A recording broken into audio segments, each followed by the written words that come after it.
Where Winds Meet. It's a new game, and if you've heard of it, you've probably seen one of the many clips of either the absolutely incredible fast travel options you have, other than standard teleports, people getting absolutely mauled by geese, or just some of the absolutely beautiful set pieces and maybe even the boss fights.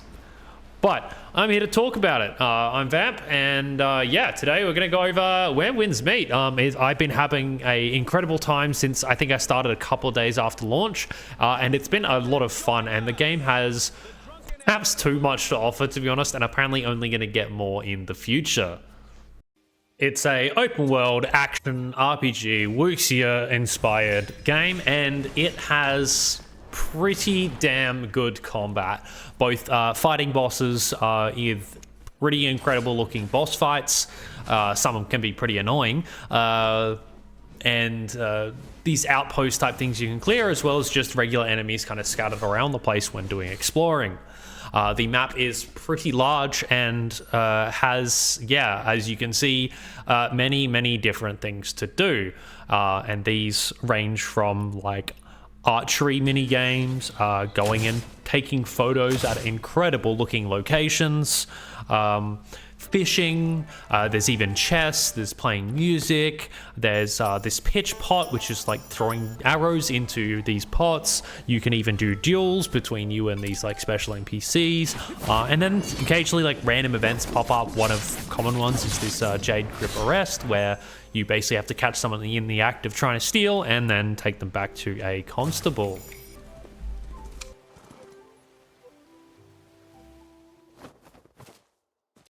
Now the game is free to play, and that may leave you wondering what's the catch. And surprisingly, there isn't. It doesn't seem like it has any real way to pay to win, like at all. The game has a like in-game shop, but it's pretty much all cosmetics. The closest thing to like pay to win would actually be the battle pass here, and it has very minimal amounts of stuff that actually would like help you in the game. They have like a random draw type thing, but it's just for cosmetics. A bunch of cool stuff you can get, but like, yeah, really nice looking cosmetics though, which is obviously very good. Yeah, I'm kind of shocked at how not pay to win it is, and that's very good sign, to be honest. But then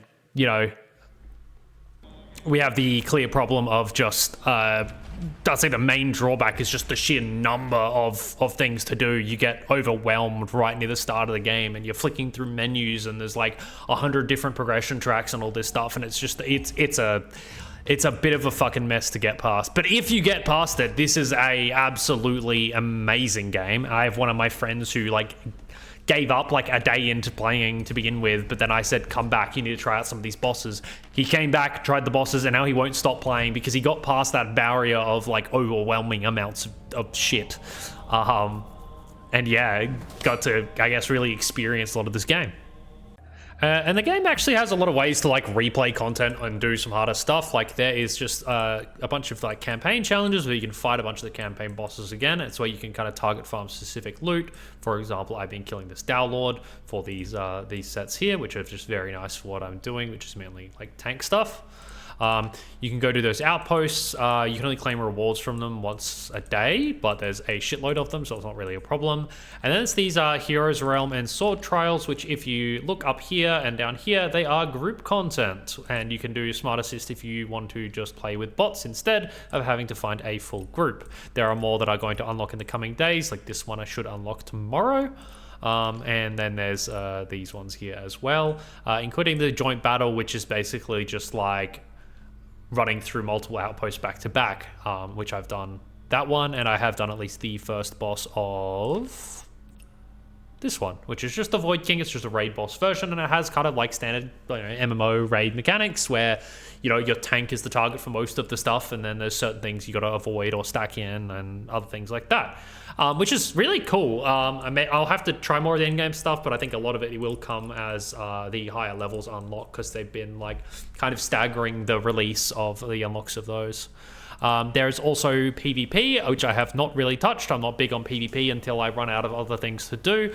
We've got the standard 1v1 arenas, and then there's a Perception Forest, which is a battle royale. I've seen clips of this where like players have like all these insane kind of abilities that they end up unlocking. The Taiping Mausoleum is kind of just these challenges. You need to do these to rank up your solo mode level, basically your world tier, which determines the amount of loot that you get. And these are basically like little things that, you know, there's special modifiers on them, and there's certain enemies that you got to fight.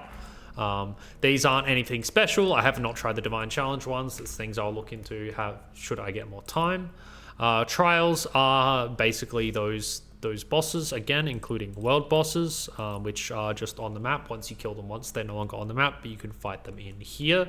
And there's special challenges for each of these to get different rewards, including like little icons and badges and shit, which is all pretty cool. You see the like main story. I beat the God of Avarice. I got a reward for him, and now I can challenge him again on different difficulties and such. Other than that, there is like you can do a lot of the adventuring co-op, as well as there is kind of these open world stuff you can do with people in multiplayer. You can just enter multiplayer, run around the town, and yeah, there's just like a bunch of things you can do. Kind of mini games, group mini games, but then you can also do actual a lot of the mini games that are in the open world with other players as well. There's these events as well that are really cool. And then yeah, bounties, which are just picking up like random little mini quests, which can give different rewards in here, as well as I only unlocked the shop, which I think they have yet to fully flesh out some of the shop stuff, as it kind of just doesn't seem to have like a whole lot just yet.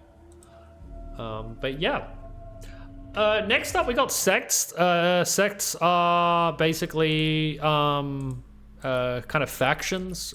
They have different rules and stuff, which determine like, you know, how you get different things, and there's different rewards for unlocking. I haven't really paid a lot of attention to it, but I joined this sect because apparently they get something for the Thundercry Blade, although at the moment it seems like I haven't really gotten much at all. And the shops are very kind of empty at the moment. But it'd be good to unlock some of these things. It'd be good. You get like little quests for these. You can be sectless as well, and you get different shop stuff from them as well. It is kind of cool how the rules work. Basically doing different stuff gives bonuses. For example, last week I earned too much money and did not do any giveaways. And so they took 1,000 precept off me. Basically, they didn't like that I made too much money, which is not ideal. But either way, it's a cool system, and each of them have their own rules.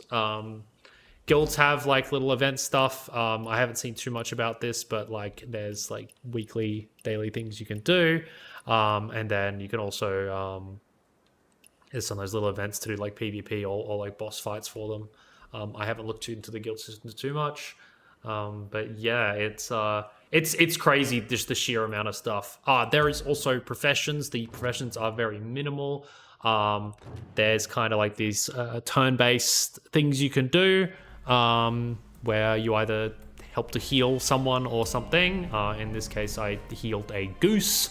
That's a daily one you can do, and then the gift of the gab is kind of just the arguments with people to convince them to, I don't know, give you shit and other stuff.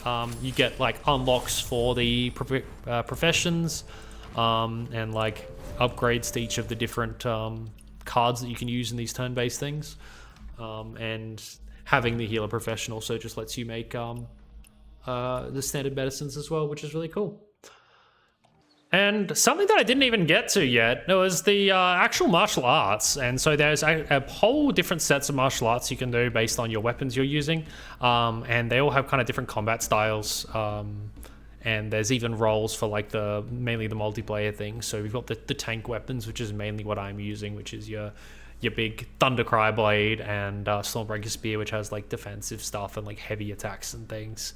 Stormbreaker Spear has a taunt and some damage reductions. We got the Panacea Fan and the Soul Shade Umbrella are both healing weapons. They both have ways to heal. The Vernal Umbrella and Inkwell Fan are both like ranged DPS options, and the rest are melee DPS options, which you've got like the Mortal Rope Dart, Strategic Sword, Nameless Spear, Nameless Sword, Vernal Twin Blades, Heavenquaker Spear. And there's different elements, which is like the Bell Strike, Bamboo Cut, and Silk Bind, and Stone Split. And enemies have like resistances or weaknesses to different damage types as well. And each one kind of has their own kind of play styles, and they play very differently, which is really cool. I definitely am thinking of swapping around. I've just been sticking with these because I've kind of gotten used to them. But I'm not locking myself into one. Hence, you can see I've got a bunch of levels. I was actually planning on just upgrading a bunch more on all of these, so that when I want to try out others, I'm not going to be far too weak.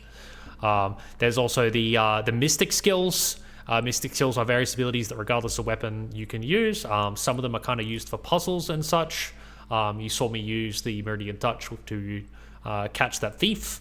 But then there's like AoE damage ones where you smack a bell at things. You can turn into a, I don't know, fucking frog. Even like that boss I showed earlier, you can grab his ability and use that. And there's a whole lot of different ways to use them. There's even like a whole shitload I haven't gotten. But it's crazy the amount you can get. Some are quite funny. You got a honking fucking deer. You got some like combos that are, focused on crowd control, things like that, which is really cool. And then inner ways are kind of your passive build crafting stuff. So I've got these like charge attacks being stronger, which works really well for my big sword. We got like blocking with the Thundercry blade, allows me to do a charged heavy without charging, which is really powerful. And of course, I'm using that with the bonus charge damage. So bonus damage for crit damage of charge skills. And then just some stacking damage, which is just nice. But yeah, there's like a whole lot of different ones. If I want to do more tank stuff, I can get like more max HP, or better shields, things like that. But I've just kind of avoided that because I don't want to just go all in on defensive. But I'm going to change things up. But yeah, it's been super cool trying out all the different combos and stuff, like the actual different attacks you have. The weapon swapping all feels really good. And yeah, it's just crazy how good this game is for a free-to-play game. That's the biggest thing. The fact that this is free and it has such amazing combat and animations is just honestly kind of nuts. But yeah, I've been having so much fun on this, and as you can see here, I have played 68 hours, and this idiot here has played 82 hours recently, so he's played even more than me. What the fuck? And yeah, it's been so fun just running around exploring. I didn't even mention Oddities. Oddities are a collectible, which you find them on the map, and basically you can go to a Oddities merchant over here, which I will cut to real quick. So the Oddities collector, this is not in the menus, and that makes it even more confusing because there's enough menu stuff anyway. Basically this guy, you go to submit your oddities, and you have like a big progression track of like various stats and stuff, as well as some unlocks and other things that are quite nice. And yeah, basically by the end of it, you get a thing to make like a quest item for making world bosses easy to kill. But yeah, it's pretty nuts, just the sheer amount of unlocks. There's a few things here that I didn't really need that I finally got. I think it's the Oddities completed now, which is pretty whack for the first zone. And yeah, there's like exploration completion as well, which I completely forgot about here. Where can I bring it up? Here we go, and you get unlocks here, and this is how you unlock like your fast travel stuff to really like boost around the place. Yeah, been having so much fun just running around, exploring, collecting stuff, doing mini games, playing the combat, which is just incredible. Some of the bosses are just amazing to fight. Some are kind of annoying, but you know, that's always going to happen in any game. But yeah, I think that's going to call it there. I figured I'd just do an overview of this. I've been streaming a whole lot of this. That may calm down a bit though. I have Destiny 2 stuff, Elden Ring Night Reign to do. PoE 2's doing an update soon. But I want to try really like pumping out more content because I really like doing videos like this when I've really got really been enjoying games like this. Should really bump it out. So make sure you come check me out on Twitch. And yeah, like, comment, sub, let me know, give me any feedback about the video. But yeah, I will catch you guys in the next one.